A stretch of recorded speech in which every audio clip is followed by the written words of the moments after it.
The second hold, once they get comfortable and they're comfortable in this position, then you're going to go to a face-to-face hold.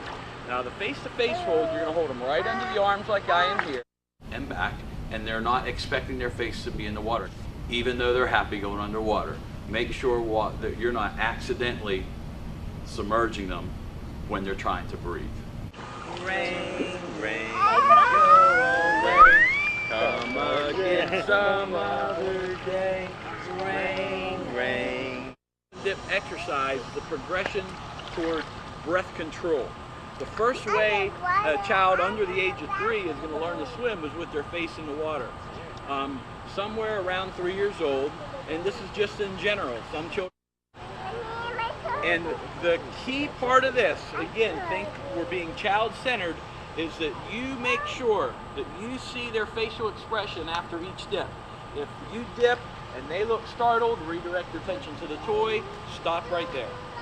If you see that they got a breath and they're ready to go, then you do a second one. If you see they got a breath and they're ready to do another one, then you do a third one. Upside down, Colin. Like a diamond in the sky. Just head. Now I'm going to go to nothing at all. Twinkle, twinkle. Now the underwater swim progression first is simply the face above the water pass. So you're gonna hold your child in a pass hold. You're gonna say ready, set, go, and you're gonna bring them right over to me with your face above the water. When they're comfortable with this, then the next step would be to do an underwater pass.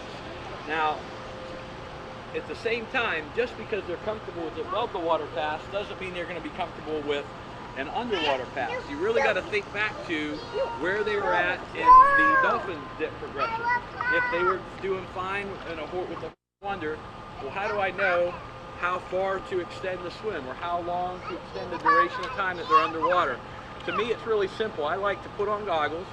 I want to see their facial expressions. Their facial expressions tell you when it's time to bring them up. If they're underwater and they're smiling and they're happy, then you can leave them keep going and kicking. When you see the eyes start to get a little big, okay. Parents should be beside the wall, so you can always make sure the wall's what's going to hurt them right here, not the water. So I don't like to be out here where Con might change his mind and then hit his face on the wall. If I'm out here, I'm helpless. If I'm here by the wall, now I can really help him. And I'm going to do step 3 of the progression. 1, 2, 3. I'm going to guide her back. Good girl! Where's that? 1, 2, 3.